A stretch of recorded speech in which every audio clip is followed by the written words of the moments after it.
Remember a couple of weeks ago when acting Attorney General Matthew Whitaker testified before the House Judiciary Committee? He must have said 1,000 times that he has had no conversations with Donald Trump about any investigations relating to Donald Trump in any way. It was hard to believe it when he said it, but Whitaker was under oath.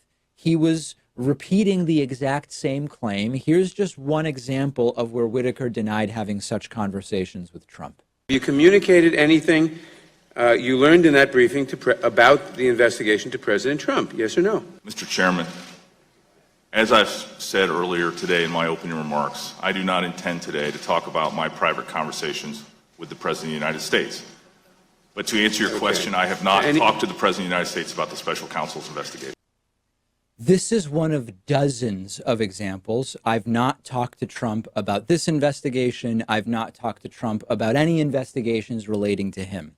Yesterday, the New York Times broke a story which claims that Donald Trump not only spoke to Matthew Whitaker about investigations into him, he specifically pressured Whitaker to do multiple things. Number one, Trump reportedly pressured Matthew Whitaker to take control of an investigation into hush money payments to women. This would be obstruction of justice by Donald Trump.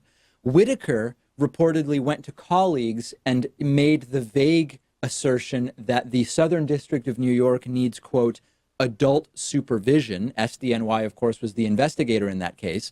That would be an example of Whitaker interfering in an investigation at the direction of the president. That's a crime. But most importantly, think back to that clip I just played for you. Matthew Whitaker denied having such conversations multiple times during his recent hearings before the House committee. This means that Whitaker lied. He testified and said, I haven't talked to Trump. I haven't talked to Trump about any investigations. If the New York Times allegations are true, that was a lie, and it is another crime, the crime of perjury. And even when you look at the details, they are nutty.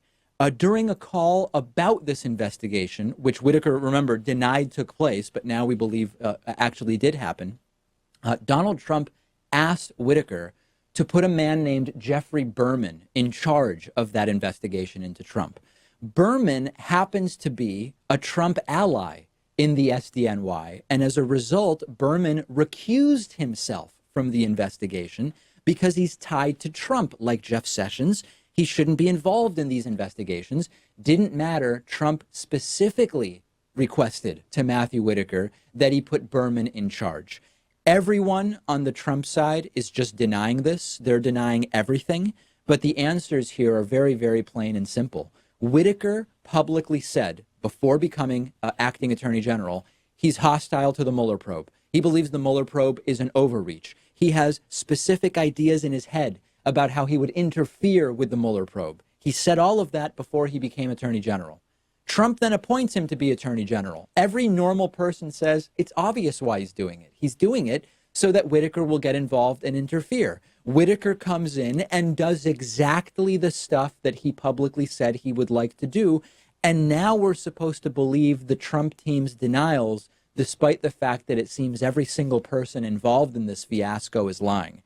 If it looks like a duck and it smells like a duck and it acts like a duck, the Trump team says it's an airplane, but it's a duck. That's the reality. And this explains everything. It explains the flop sweat constantly on Whitaker's forehead every single time he was asked about this stuff. It explains the bizarre language and demeanor that Matthew Whitaker exhibited when he was testifying about this.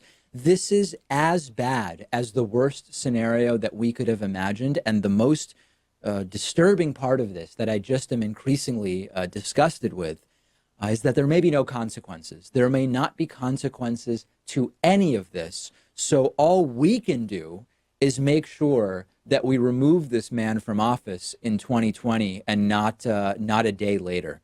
Let me know what you think about this new allegation from the New York Times. I'm on Twitter at @DPakman, and the show is on Twitter at David Pakman Show. One of today's sponsors is privacy.com/Pakman. This is a free service that I've actually been using myself for a while now, and I love it.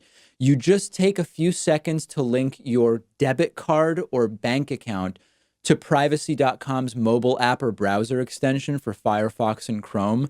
And what that does is allow you to instantly create virtual credit cards that are linked to your bank account so that you're not actually putting your real debit card number on the internet. And you use these virtual credit card numbers to buy things online. And with one click of a button, you have the ability to create multiple virtual cards, delete cards, freeze and unfreeze cards. You can put a limit on a card so a company won't be able to charge you more than you actually want them to.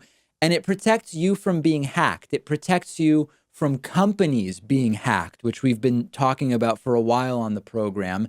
And it's perfect for signing up for free trials somewhere if you don't want your real credit card number to be exposed and on file. And their app and browser extension let you autofill the virtual credit card number into the credit card field when you're buying things online.